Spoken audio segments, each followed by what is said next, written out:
Hello guys, good afternoon. Ito si Boogie, ang aming mahigit na 15 years old na to eh. Mahigit 15 years na si Boogie.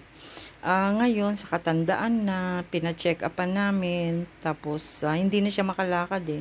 Pina-check upan namin, mataas daw ang infection, kasi inano ng CBC. CBC siya. Tapos, mataas daw ang infection.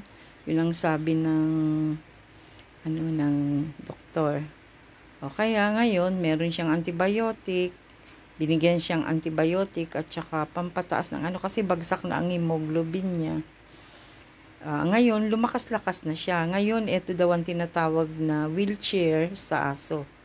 Kasi kung hindi siya lalagyan ng ganyan, hindi na siya makatayo. Yung sa likodan na paa niya, parang mahina na. Ang parang malakas lang itong nasa unahan.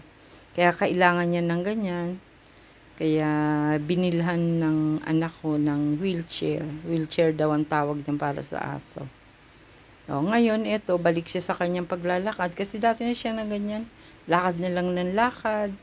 Na hanggang gabi, walang hinto. Pag napagod siya, hihinto, ganyan. Pahinga lang. Tapos lakad na naman. Pero okay naman siya pang kumain. Ilang bulag na rin siya. Parang anino na lang ang nakikita niya. Hindi na siya masyadong nakakakita. Kaya kuminsan, bumabangga siya sa katulad yan, sa upuan. Pag nabangga siya, hihinto siya, papahinga. Tapos pag nakapagpahinga na siya, lalakad uli siya. Gawa nga ng katandaan. Ayaw naman naming ipa-euthanasia kasi, hindi ako naniniwala sa euthanasia. Mas gusto kong alagaan hanggang sa mamatay na lang siya. Yung natural death, hindi yung euthanasia na iniiniksyonan para magpahinga na. Ayoko nun, hindi ko kaya. Siguro, alam naman, iba-iba ang katwiran ng mga dog lover.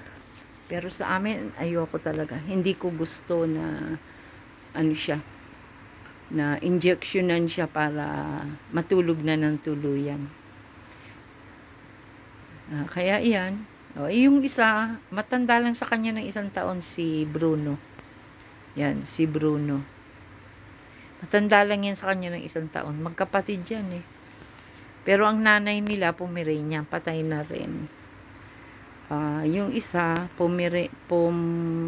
Pomeranian Shih Tzu, at itong si Bruno, Pomeranian, siya, ang tawag ng poodle. Mix ng poodle. Ito, mix ng Shih Tzu Pomeranian. Nagtatagal din ang buhay ng mga aso sa amin eh. Hindi naman yung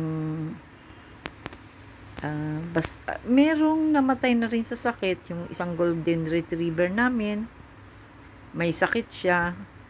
Bali, inabot lang siya ng 10 years. Na-confine siya sa clinic ng vet.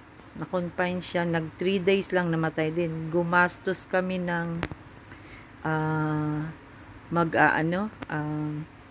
more than 10,000, 2 or 3 days, hindi ko na maalala.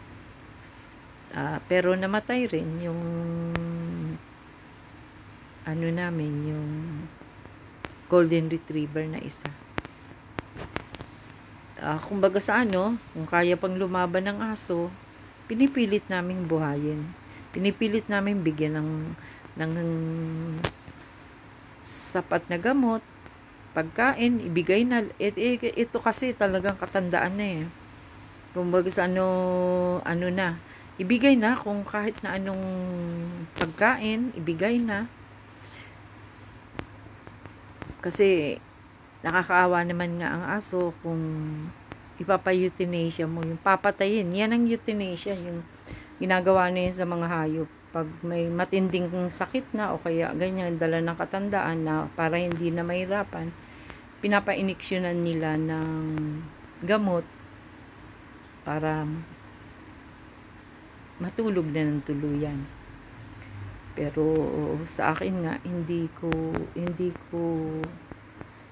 nga ako, ayoko pag sa yung euthanasia, ayoko nang namamatay. Okay guys, bye bye.